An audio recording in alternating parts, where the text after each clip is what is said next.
The broadcast is now starting. All attendees are in listen-only mode. Good evening, everyone, and welcome to the March Polyphonic OnCampus webinar. I'm Steve Danyew with polyphonic.org, and we're very glad to have you joining us with others from around the country for what will be our second in a series of 3 webinars this spring. In addition to tonight's webinar, we have one more exciting webinar planned this spring season. And for that webinar on April 16th, Crystal Lang Blackwood, the artistic director of the vocal ensemble Octarium, will be discussing the changing face of recording and distribution, which should be a very interesting discussion. So hope you can join us for that. Again, that's April 16th. And you can read more about it and sign up on our website, polyphonic.org/oncampus. We also have recordings of all our previous webinars up on that same page so that you can browse those and watch them on demand and share them with your friends, of course. Just a couple of logistics tonight before we begin the presentation. Your phone or computer audio is muted by default just to cut down on background noise. But we certainly encourage you to ask questions, and we hope that you will. And there are 2 ways that you can ask questions. First, if you'd actually like to have your line unmuted and ask a question, there's a yellow hand button on your webinar control panel. And if you press that button, that will let us know that you'd like to ask a question. The other way to ask a question is there's a question box on your control panel, and you can just type a question in there, and we'll get that and read it for you, and obviously answer it. So you can type questions in there during the whole presentation anytime you think of something, and we'll hold them until the end. But again, you can write in at any time, and then we'll make sure we get to it at the end. So without any further ado, we'll get going on the presentation. Normally, as some of you know who've been on these before, I typically just moderate these webinars, but tonight I'm very excited to be jumping in as co-presenter with my talented wife and co-director of the Westminster Chamber Music Workshop, Ashley Danyew. So welcome, Ashley. Thank you. So our presentation and discussion tonight is titled Presenting Concerts in Your Local Community, Creative Ideas for Making Concerts Happen Anywhere. And here are the goals, kind of our ideas for what we want to talk about. Essentially, we want to use the WCMW, which is the workshop's acronym, as a case study for showing these things. Ideas and strategies for producing musical events in a small community, but beyond small, really any community. Also, how to evaluate assets in your own community that can help make these musical events happen. And finally, ideas on how to plan innovative programs on a tight budget that are relevant to the community. So, starting things that are interesting and that are relevant, but that, when you're starting something, you don't necessarily have the resources, that we wish we did. So, tight budget equals trying to be creative. So, just to give you a little bit of a background on us and where we come from and how we got where we are today.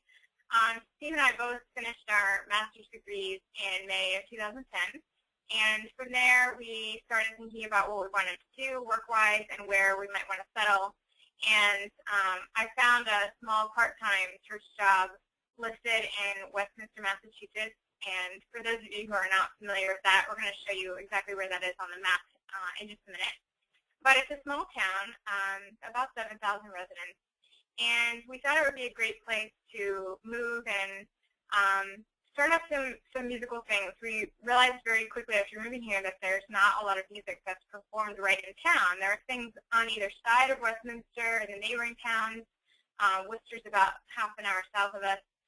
Obviously Boston, we're a little over an hour outside of Boston. There's plenty of musical things happening there, but for the immediate community right here in Westminster, we saw this great need for having musical events for the community.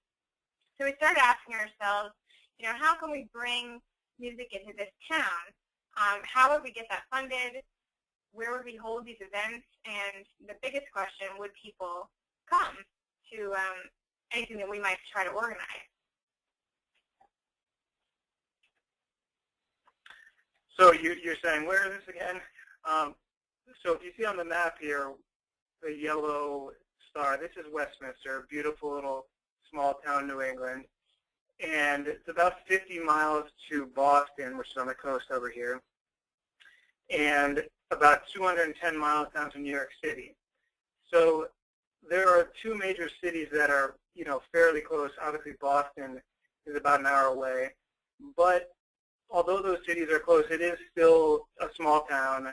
And, so kind of what we're talking about is how to make these things happen in a small town. But we hope that these ideas and strategies will be relevant in other small towns, in small cities, bigger cities. But this is where what we're doing is taking place. So by this point, we had recognized a need in the community for organizing some musical events. So our next step was to go through an evaluation period and just ask ourselves some questions and figure out some logistics for making this happen. So we went through questions similar to this, evaluating what the need would be in this particular community, so you can look at your community and evaluate what's happening, what's not happening. One of the big pieces of this evaluation is making sure that whatever need you're recognizing matches your interest. It's really important that if you're going to invest time and energy into creating something or putting on concerts, that you're interested in doing that. If you're not a musician, if you're interested in setting up an art gallery or something in your community, make sure that it's something that you're passionate about, work that you're going to be excited to get up and do each day. It's important to recognize if someone is already trying to do what you're doing in the same place for the same community. It would be an opportunity to collaborate with them. It's important to outline what you want to achieve, and we do that with setting up our workshop, kind of making goals, which we'll talk about in a minute. And also to research what's going on around you, even outside of your community. We became aware of what was happening in the neighboring towns and what people and organizations were doing there. Start asking people in the community about your ideas and sort of gauge what the reception level might be for that. So let's say you've come up with an idea that you're really passionate about, and you're trying to figure out how do you make this happen at this point.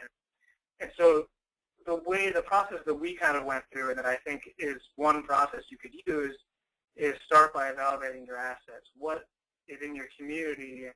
What is around you that can help make this happen? So are there organizations or businesses that can help you in some way? Are there people that you already know that you're connected with? Being connected is a huge part of making concerts happen, especially when you do it like we've done this workshop where we started really from nothing, from the ground up. So we used our friends, we used people we knew in the area. We, talked to people that we just met a few months earlier and tried to involve them. And we talked to businesses we had just met and tried to involve them. So think about the people that you know or may not know and try to get to know them and get to know what's in your area that might be relevant in some way and be able to help you. And then in terms of funding, also getting things off the ground, are there local or state grants available to you? Typically, each state, each county might have some sort of cultural grant programs. There's also foundations that have, grants available to cultural programs. So there's some research to be done there that takes some time, obviously, but again, if you just sort of pay attention to what's going on in your area, there's undoubtedly opportunities there. So two of the main things that we saw as needs in our community were the access to musical events right here in town, having things that were based in Westminster for Westminster. And obviously these matched our interests. We're both musicians. We both view ourselves as leaders and, don't mind facilitating concerts that other people perform. We don't have to be the ones performing them all the time.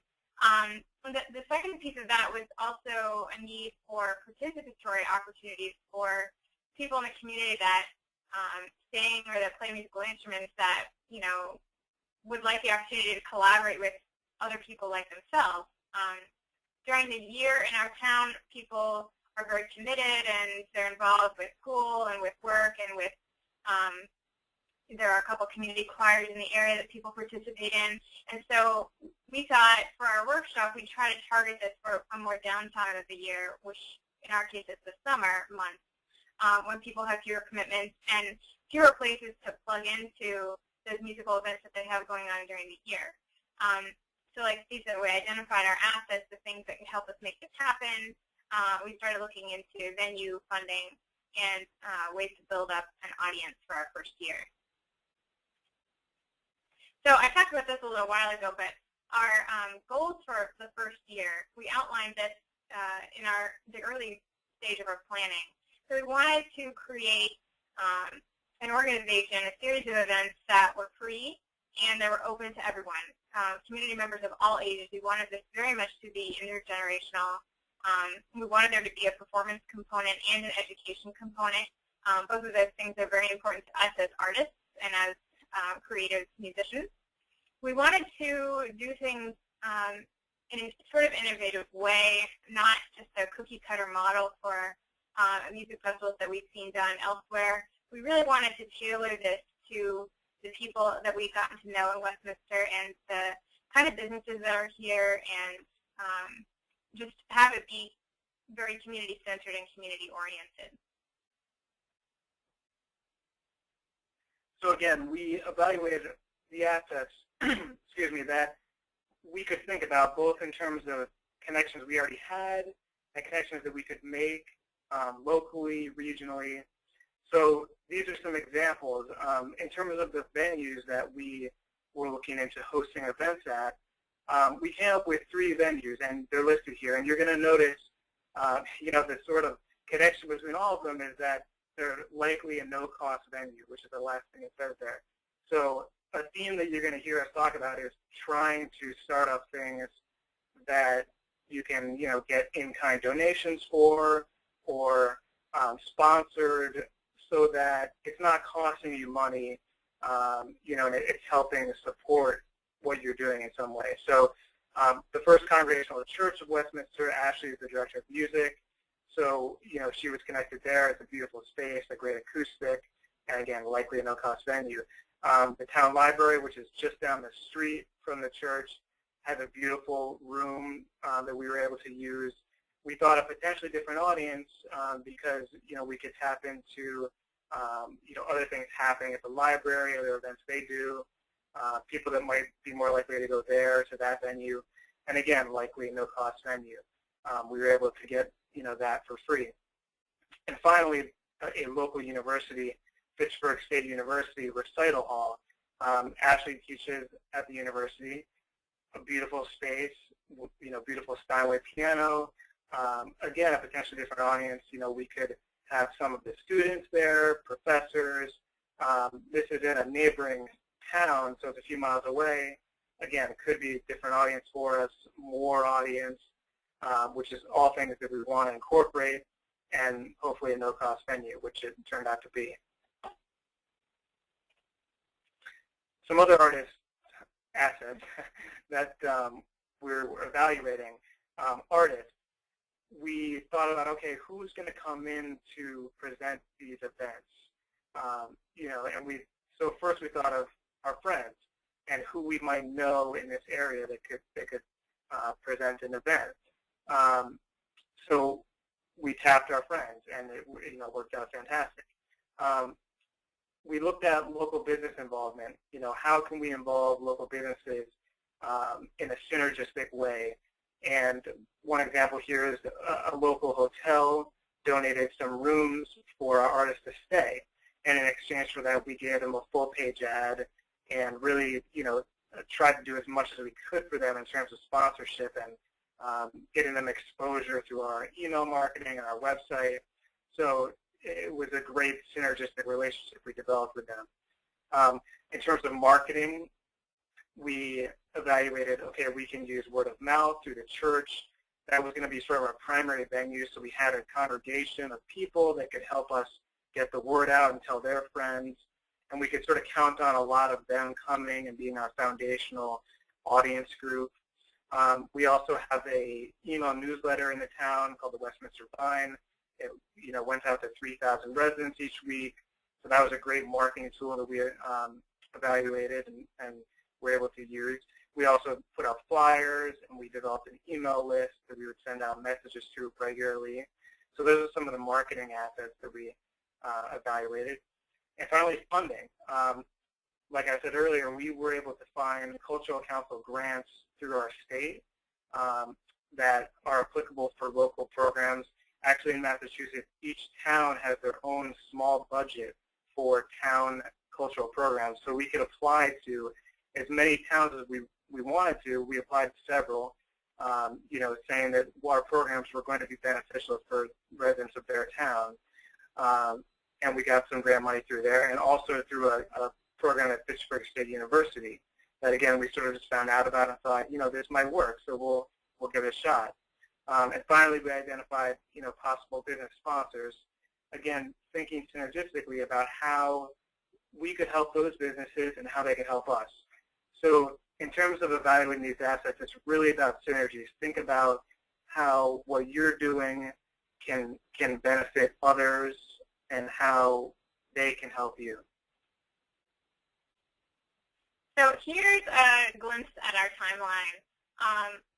Like I said at the beginning, we moved to Westminster in July of 2010, and by August we were brainstorming ideas, identifying our assets, planning for summer 2011, and creating our first week of workshop series. By September, October, we applied for a DBA, which if you're not familiar with that just means doing business as, so we could officially operate under our organization's name. We could get business cards, we could have mail and checks made out to the organization instead of made out directly to us. It cost $20. We did it right at Town Hall. So it's really beneficial if you're just starting out so that you can appear a little bit more professional than just operating under your own name. We started finalizing our ideas, writing grants. The grant deadline for the Cultural Council was October 15th, so we had to make sure that we had a budget sort of drafted and that we had an idea of what the week was going to look like by then. By December, we were planning the musical events, more specifics of who we wanted to invite to come and what they were going to do. We put together a simple website and got that up so we could start promoting that and using that for marketing purposes. By January, we found out that we had received some grant money, so we knew we had some funding behind us. February 2011, we again were finalizing our musical events. We started sending out contracts to the guest artists that we were inviting to come, and we started our marketing process. By April, we were in full marketing swing, handling last-minute details, and before we knew it, we were at June 20th, 2011, our first Westminster Chamber Music Workshop. So I'm going to go through the events that we had last year, and we had 6, so this is the first 3. So the format of the workshop, there was a couple components, but essentially it was 1 week of musical events and music making in Westminster. And so this was June 20th was our first one. And this was a trombone duo, 2 friends of ours from Boston. So again, they were nearby. They come down for the night and present this workshop. They played some duets and talked about playing chamber music and playing duets and what that was like. And people loved it. Our second event was a local singer and pianist who came out and did a variety of songs, really interesting combination of jazz, classical, and Broadway songs, which again, appealed to the diversity that we were looking to have in our workshop. And it was a great event. And again, they talked about the music, and people really enjoyed the educational side of that as well. Our third event, which was on Wednesday, was Dr. Gregory Brown, the choral conductor conductor from Smith College out in the western part of the state, who Ashley knew from college, so again, another friend that we could bring in, gave a lecture on folk song arrangements in 20th century Portugal. And, you know, you can see this is our crowd down here, and there was even more people. We had probably, I don't know, 30 people there, and they loved it. He was a very engaging speaker, and it was, again, different than our other events, and it was very interesting, and people really, you know, had some great questions, and it was a very successful event. Thursday, we did something pretty fun and a little different. Ashley and I came up with this sort of game that we called a game of musical memory. You can't see the screen up here behind us from the room, but we had a PowerPoint presentation where we had a bunch of numbers, like the game memory, where you'd have cards. You'd flip over and match them. We had them up on the screen, and we'd play these cards, and essentially they were a bunch of musical examples from all different periods of music. So something all the way from a Renaissance motet all the way up to you know, a rock song, or you know, a disco piece from the 70s. And the trick was that people in the audience had to identify common themes between them. So they were forced to listen to, you know, the theme from Beethoven's Fifth Symphony, maybe the original version, and then, you know, where else did they hear it? And inevitably, it would be a very different musical setting, like something I said, a disco piece or something. So it got them listening, and it was a lot of fun, and people had a great time. And then our Friday night event was, again, another lecture, and this was Liz Hubbard, another friend that we were able to bring in, and she gave a really interesting talk on Offenbach's music. And again, it was different and really engaging, and people had a great time. And finally, Saturday in the afternoon, we had sort of a final culminating concert where we brought together a lot of the people that had given events during the week, sort of brought them all together for one last hurrah. And we also had, what you'll see here, the chamber choir perform. And that was the participatory element of our workshop. And Ashley's going to talk about that now. So in addition to having a very different musical event every night for the community and for the participants, we put together a chamber choir for amateur singers, amateur adults. And we have a few college students that participated. Actually, they were able to come on scholarship because of the grant that we received from the university, and we'll talk a little bit more about that in a minute. So the chamber choir, they each paid $150 for the week, and we had 2 hours of coaching and rehearsals with a friend of mine from college, as Steve said, Greg Brown, who teaches out at Smith College and is a composer. And he lives about 45 minutes west of here. And we happened to just reconnect when we moved to town. I had lost touch with him and wasn't even aware that he was living in Massachusetts. And then we were able to make this great connection and have him come out and be the choir director for a week. So it just goes to show you how powerful your network can be. So we had 2 hours of choir rehearsals every night, and then the final performance, as Steve just said, on the Saturday at the end of our week. So we encouraged the people that we knew in town that sang in either our church choir or in the local community choirs, people that we knew at the college that sang in the choirs there, other church choir directors or community choir directors in the area. We just tried to get the word out to as many people as we could to encourage them to participate. So I mentioned a little bit earlier the sources of funding that we had, and this kind of lays out, you know, just so that we could tell you, you know, what our funding was. Between those couple of Coastal Council, you know, town grants, we were able to get $950. This Fitchburg State University grant, this was sort of a one-time, one-year grant program that they had put together, sort of a special opportunity that we applied for, and we're really fortunate to get this $1,500 grant. And what that did was, part of it was stipulated for scholarships for Fitchburg State students to attend the workshop. So they were sort of subsidizing scholarships for the students, which was a really great opportunity. Other funding that we were able to solicit were sponsorships from local businesses and private donors. So again, we talked about finding the synergies of local businesses. Some of these were in-kind sponsorships that we were able to get, and others were, businesses actually paying us.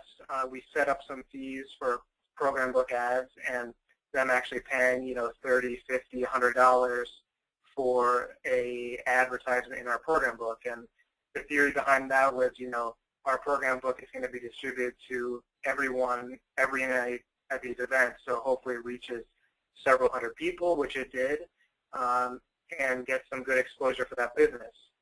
And again, private donors, people just, wanted to contribute some money, and we recognized them in all of our materials as well. And so I've mentioned in-kind donations and how important they are and can be. And again, we were really fortunate to, approach some businesses and ask for their help, and they were very gracious.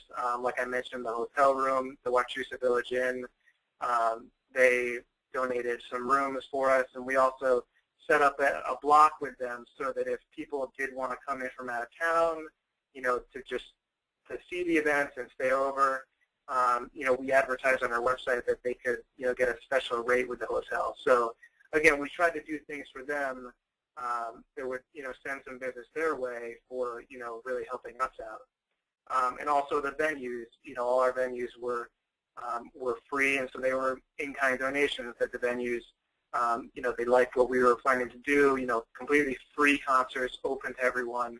They really liked that initiative, and so they said, we'll let you hold the event here for free. They wanted to be a part of that. And finally, the last piece of our funding was that $150 choir participant fee. Again, that helps offset the costs associated with putting these events on. So we wanted to talk a little bit about marketing and how we went about that for our first year. When you're marketing a series of events or even just a one-time concert, you want to think about who your audience is and how you can best reach them. So for us, living in a small town where everyone knows each other, word of mouth is a big thing. Getting the word out and getting information in people's hands so that they could bring it back to their places of business and bring it to their dinners with friends and, bring it to, the different social events that they were going to in town and help spread the word. Like Steve mentioned before, we had the Westminster Vine last year, which was an email newsletter that had been started a few years before we moved here. And it was sent out every other week, I think. And they had an email list of, 3,000 town residents. So it went directly to the people that we were trying to reach. And one of the great things about this newsletter was that they were often looking for content and stories, and so they wanted submissions. You could just write your own story. So we wrote a series of sort of short articles that highlighted different aspects of the workshop leading up to June of 2011. So every month, we'd have something new in there that would get sent out every week when their email blast went out. So just kind of kept our name fresh in people's minds. And as it got closer, some newspapers from the area started contacting us and asking for more information, wanted to get the dates of the events and a little bit more of the specifics. So we had a few newspaper stories that showed up the weeks before the workshop, which is great. We also wanted to think about places in town where people would see flyers that we might post or information that we might have available. The post office in Westminster is a big gathering spot, I guess. Some people stopping by on their lunch breaks and on the weekends, and just there's a lot of traffic in and out of there. And it's centralized in downtown Westminster. And so we put up a couple flyers there. They had a nice bulletin board for community events. The library, especially since we were holding 2 of our events there, we were able to put up a poster there advertising all the events, and we made up some postcards that had the dates and a little bit of information, and then on the flip side it had more specifics about each event that we were doing. So we were able to leave a stack of postcards there. Obviously we had the church and then the university in Pittsburgh, where we could also post information and reach those potential audience members.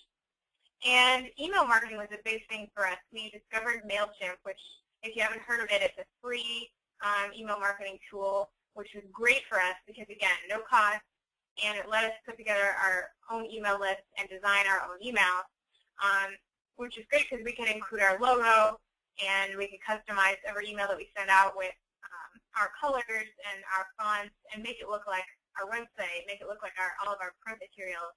So it makes it very professional, and you can create different email campaigns within it so that you can schedule emails to go out at certain intervals.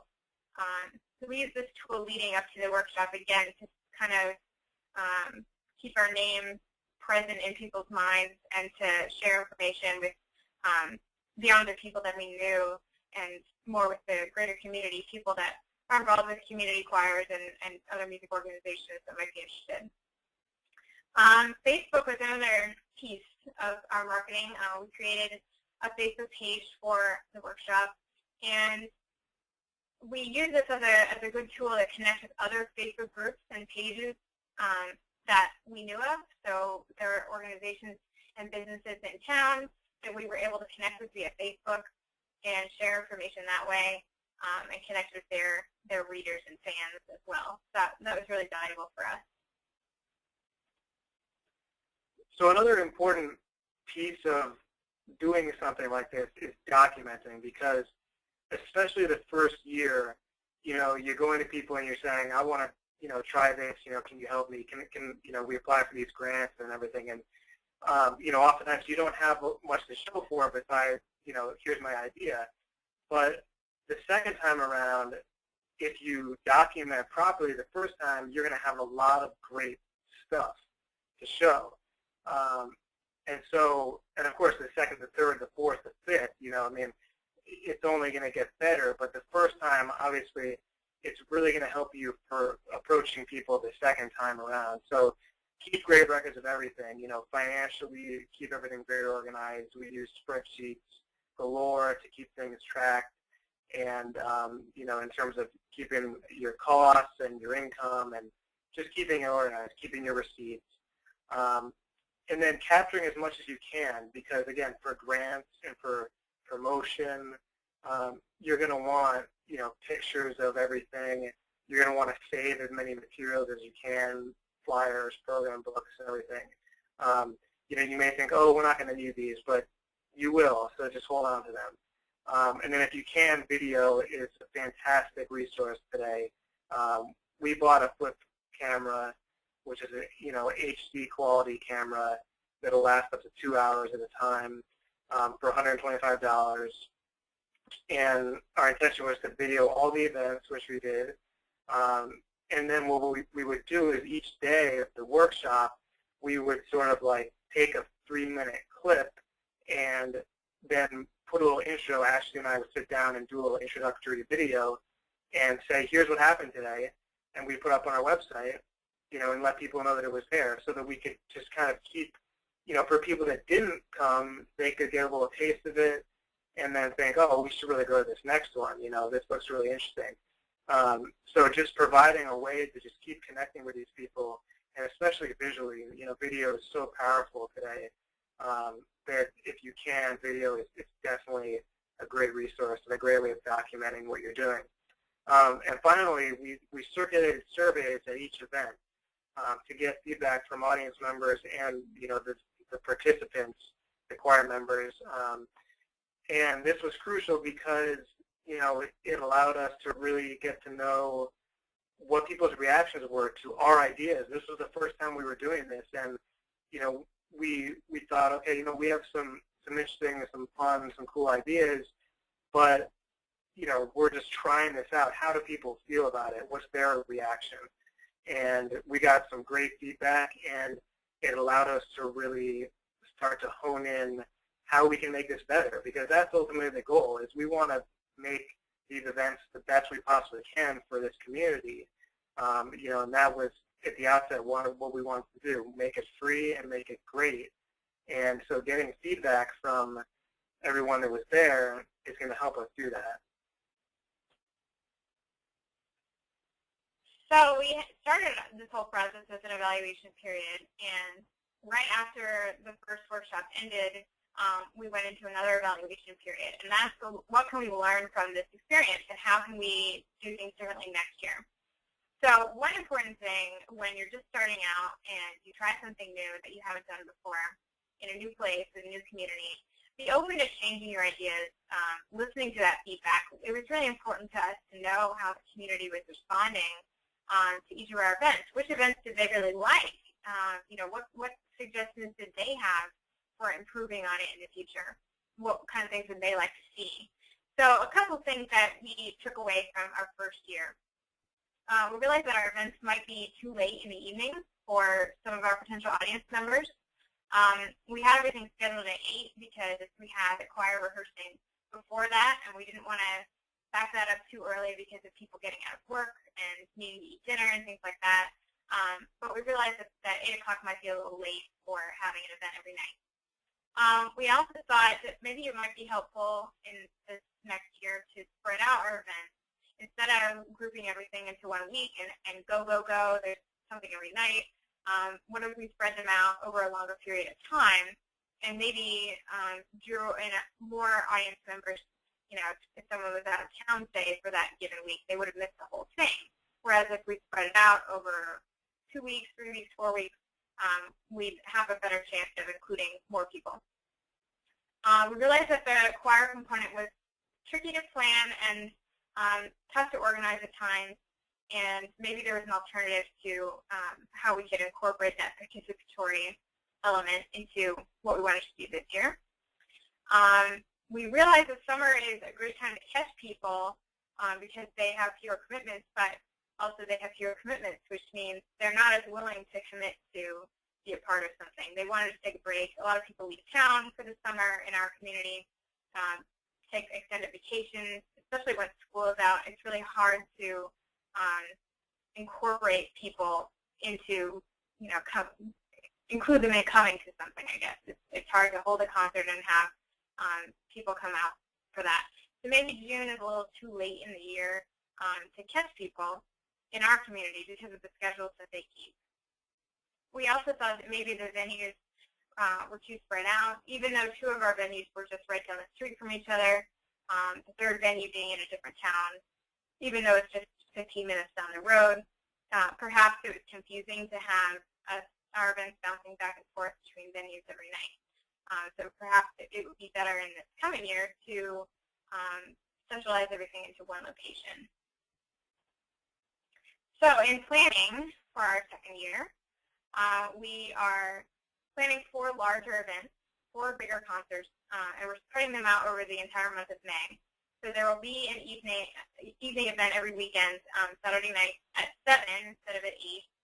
And everything will be in one venue. And we're using the church as our venue because of the space and the acoustics and having the piano there. And again, it's a no-cost venue for us. So it's local and we have good connections there. And that's a strong part of our audience base. We wanted to try for more diversity in our musical events this year. So we're bringing in a jazz trio, which is very different from what we had last year, and we have a saxophone quartet coming in, a string duo. So we wanted just to try all new things and not repeat anything that we did last year. We also wanted to work this year to create more partnerships with the local businesses and organizations that are here in town. So our first event, we're actually going to be co-presenting with a concert presenter in Pittsburgh, which is the next town over. Center Stage presents concerts there throughout the year, and they've agreed to partner with us in presenting our first event, which will be the Jazz Trio. We're also going to pair this event with a wine tasting, which will be held just down the street from the church, just 2 doors down. So we'll encourage people to park and join us at the wine tasting before the concert, and then walk down to the concert at 7. Partnerships are really great for small businesses, local businesses, and for your organization, whatever you might be trying to build in your community. It's just a great way to include the companies and the businesses that are in the community and to incorporate them into what you're doing. And it's beneficial to you because they have a following already. They're established in a town. They know people. Maybe there's a monetary attachment to that as well, where they can help sponsor one of your events or something that you're trying to do. So if you are in a place where you can explore that, partnerships are really great for both parties involved. So I'm going to take you through our second season here quickly. So earlier I showed you our 6 events from year 1, and here are our 4 events for year 2, which we're very excited about. So May 5th, our first event, and again, these are all Saturdays in May. They're all sort of Saturday prime time events. So the Samira Evans Jazz Trio. Samira Evans is a fantastic jazz singer originally from New Orleans, who's going to be bringing a jazz trio to Westminster, which is going to be a lot of fun. Again, she's going to perform and she's going to talk about jazz and what she does, and it should be just outstanding. Our second event, a week later, Saturday, May 12th, is going to be Community Sing, led by Dr. Susan Conklin, who is the chair of music education at Boston University. And again, here's another connection. You know, Dr. Conklin was someone who Ashley and I both had a class with when we did our master's. So, you know, again, connecting with the people you already know is just great. And this is going to be, like we said, the sort of participatory element this year that we're very excited about, you know, to bring anyone into this event. Whether you sing or not, you are welcome to come. And, you know, everyone can sing, and that's not a question, but whether or not you regularly do or, you know, anything, it's going to be a great opportunity for everyone in the community to come and, you know, have some fun. And then our second 2 events, so again, 1 week later, Saturday, May 19th, we're bringing in a saxophone quartet directed by Lynn Klock, who is the saxophone professor at the University of Massachusetts Amherst, and widely regarded as one of the finest saxophonists and teachers in the country. So it's going to be great. Again, they're going to play some very interesting, diverse music, and they're going to talk about it. And it should be very interesting and very different, again, from the kind of things we've done so far. And our final event, Saturday, May 26th, is going to be the Copernicus Duo, which is a husband and wife team, cellist and violinist, who are both outstanding musicians and who, again, will play a variety of duo music, and they'll talk about how they put this together and how much they love it, and it should be a great way to wrap up our second season. So in conclusion for tonight's webinar, we wanted to give you a couple final points for those of you who are looking to create events, make concerts happen in your community. Big number 1 on the list is get connected. Get to know people, get to know the businesses, get to know what makes your community unique. Everyone has something to offer, and there are tons of ways that people can help you build up something new, create something new. Identify your local assets, what's available to you in terms of funding and donations and venues and people that can get involved and can help you out. Think about ways that you can get in-kind funding. Last year, for example, we wanted the piano tuned at the church before our first concert. And we approached, I made a connection with a piano tutor in the area, and I approached him and asked if he would consider donating a piano tuning in kind in exchange for an ad in our program book, which would give him some publicity for his business and for his teaching that he does. And so he agreed to do that, which was an even exchange, really, in the cost of the program book ad. And it got us a free piano tuning in kind. And we gave him a program book ad, and that's a great example of kind of thinking outside the box for that in-kind funding. And lastly, involve your friends, people that you know, the networks that you've built up. Those are likely people that you trust, and you have similar interests with them. And it's always more fun to work with people that you know and that you're comfortable with and that have similar ideas as you do. So that is our prepared presentation for the evening. We thank you for listening and hope that you might have some questions for us. We're happy to try to answer them. And here we've listed our website where you can go see more information about the people performing this year in May and more information about the workshop in general. You can connect with our Facebook page there. And here's our email address if you want to email us. We're happy to, answer any questions you have through email as well. So I'm going to turn to my moderator hat just for a second to remind you, if you do have questions, feel free to write them into the question box on the control panel. There, you can just type them in, and we'll read them for you and answer them. If you'd like to actually be unmuted and talk with us, which we would love, you can just hit the yellow hand button on your control panel, and that will let us know that you want to be unmuted, and we can do that. So let's see what has come in so far. Okay, so we have a couple questions here. The first one is, how did you handle printing costs for the workshop with program books and flyers? It says, how did you handle that? You want to take that? Sure, I'll answer that.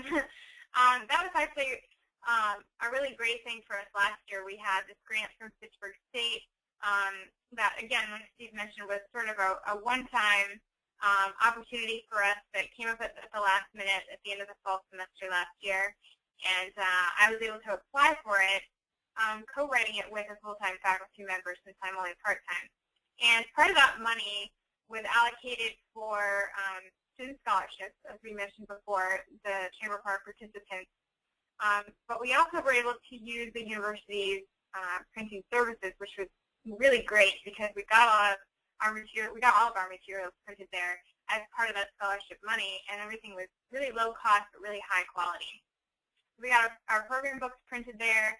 We had color flyers printed up that we could post around town and around the school and the church. We got those postcards that were back there on one of those slides that were two-sided and in color, so we could have those to hand out and leave stacked up places. And then any handouts that our guest artists wanted to give to the audience on the nights of their events, we were able to have those printed up.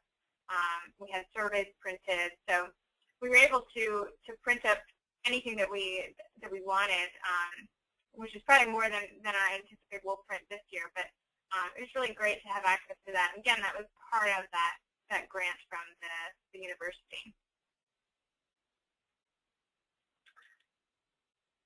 Well, I'll read the next one, okay. And then you can answer. The next question that came in is, how did you get people to come back every night? Having an event every night during the course of the week, how did you get people to come back? Yeah, that's a good question.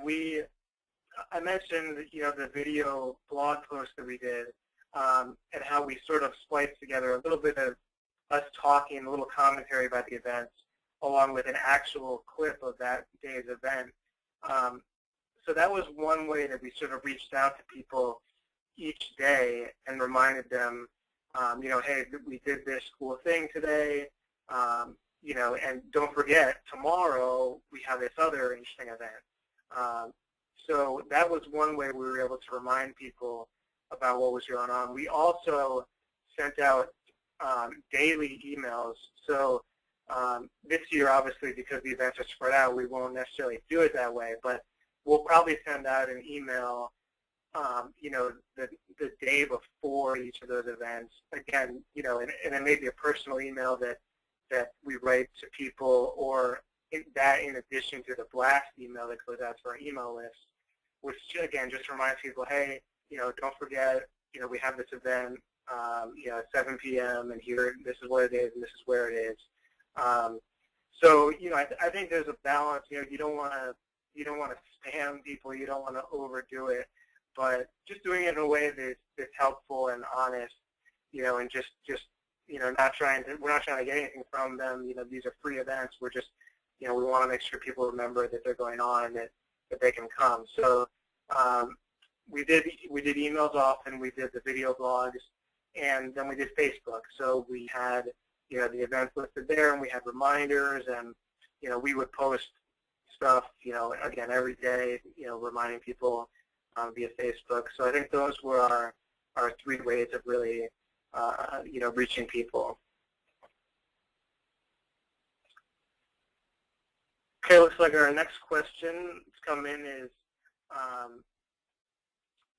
what about event and liability insurance? And the person is just asking if we cover that, and we haven't. So, and how much do the fees for concert licensing cost? So those are great questions. Let me take the first part here. It really depends on the venue in terms of liability insurance. We were fortunate with our venues that they had insurance policies that were sort of umbrella policies and would cover, anything that was done in that venue.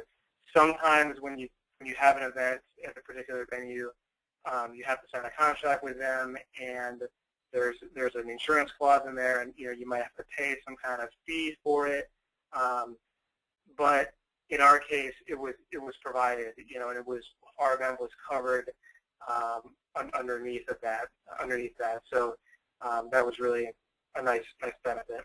If I can just add on to that too, a lot of these venues, in order to kind of make up for that umbrella policy that they have for insurance, they might charge you a small fee to have an event there. And so technically you're covered, but you paid this small fee to sort of offset that, what's being provided to you.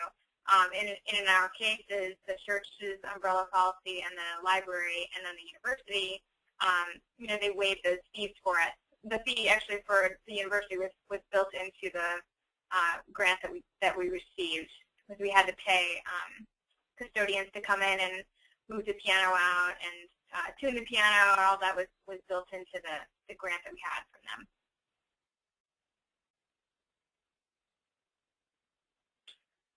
Great. And another question that's come in here says, how did you build your website? Good question. Well, Steve and I are both sort of relatively new within the last couple of years of learning the ins and outs of building websites, but we've gotten pretty good at WordPress, I would say, and we figured it would be probably the easiest way to just put information up there and keep it clean. So we just got a free WordPress template, and we bought a domain name so that it matched our organization name, and then we paid for the hosting through WordPress. And so that totaled, what, $17, I think, for the year, for the domain and the hosting through WordPress. And so from there, you can add pages, and you can add a blog page so that you can add posts to that. We wanted a sort of a landing page for ours so that it didn't go straight to the blog. So we created a home page that was separate. You can input contact forms. There's lots of different stuff you could do with the templates that are available and the themes that are available. And it all looks very professional, and you don't have to know a lot about coding and HTML and all that fun stuff. So we were able to customize it to match our organization's look and feel by using our colors and using our fonts and using our logo and things like that. We can connect it with our Facebook page so that you can click from there to our Facebook page. We created a separate page where you could sign up for our email list and where you could get information on sponsorships and partnering with us. So we have a separate page for that. And then it's just a great way to it's a great place to have all your information available for what's coming up. So actually, we didn't even talk about this at some point. Between last year's workshop and when we started advertising for this year's workshop, we actually put together blog posts that featured concerts that were happening in the area to kind of keep people connected to the concert scene. So that way we had a blog post going out on the first of every month that listed all the concerts that were going to happen in the area that month. And it kept our name sort of in the forefront of people's minds. but it also connected people with musical events that were happening in the area, which we thought was valuable. That's kind of what we wanted to be known for, was being a facilitator for that. It's not just about us and come to our events, but just go out there and take part in the events that are happening all throughout the year. Looks like we have probably time for one more question, and so we have a question here from one of the choir members from our first year, and so here goes. It says the community sing plan for one of the sessions in May seems like it may be geared for all ages, but I bet we will get mostly adult turnout. Since I know Ashley's choir director for the children's choir in our church, as well as having done a sing-along recently with small children in our community, with her sidekick Saxophone Steve, which is my superhero name. My question is whether you might find a program for one of the workshops in the future for the younger audience to help excite and interest in music in the children and younger members of our community. Absolutely. That's one of the great things about, for those of you who don't know, Steve and I did a program for young children, young meaning 2- and 3-year-olds, like 56 of them last month, and it was a grant-funded program actually through the elementary school in town, and we were approached last fall about doing a program for them, and we were told to expect like 8 children, and then we got 56 that showed up. And we thought this would be great to have a component like this, to have a children's concert, as part of the workshop. And the way that it works with their schedules, and they operate on the school schedule and everything, it got scheduled for February, which is fine. So it's separate from our May event, but we still publicized it through our website like it was a workshop event. But it would definitely be something that I could see plugging into the workshop in the future, because we had such a great response from the community members and from our little musicians in the community that are so eager to take part and to hear new music and to sing and dance and be silly with us. And I could definitely see that as being an important component. Yeah, and that was another instance where, again, it was a partnership. They approached us saying, we'd love to have you do a children's music event. And we said, sure. And then months later, we thought, maybe they'd be willing to sort of, market this as a collaboration between, them and the Westminster Chamber Music Workshop. So the event was actually technically sort of like co-presented with one of the organizations being the workshop. So that was a workshop event. It was months in advance of our, other events. But that's another instance where, again, we just asked them, hey, can we say that this is, co-presented, and they agreed to it. So, don't be afraid to ask and approach those ideas. But yeah, I mean, we absolutely would like to, do something like that within the context of our, typical time frame as well. So, great question. And I guess with that, our hour is up and the clock is striking. So I want to thank everyone for tuning in tonight. And again, this webinar is being recorded, so you can view it later or share with your friends. It will be available on the Polyphonic website within the next few days. And again, I hope you will join us for the April webinar, which is going to be Krista Lang-Blackwood, the artistic director of the really fantastic vocal ensemble Octarium. They're based out of Kansas City. She's going to be talking about recording and distribution and, ways to make your own CD and get it distributed. Octarium has recorded a number of CDs, and again, like our workshop, it's something she's done just from the ground up. So if you're interested in recording your own CD and how to make that happen, you definitely want to tune in for that, because she'll have a lot of great information and can certainly answer your questions as well.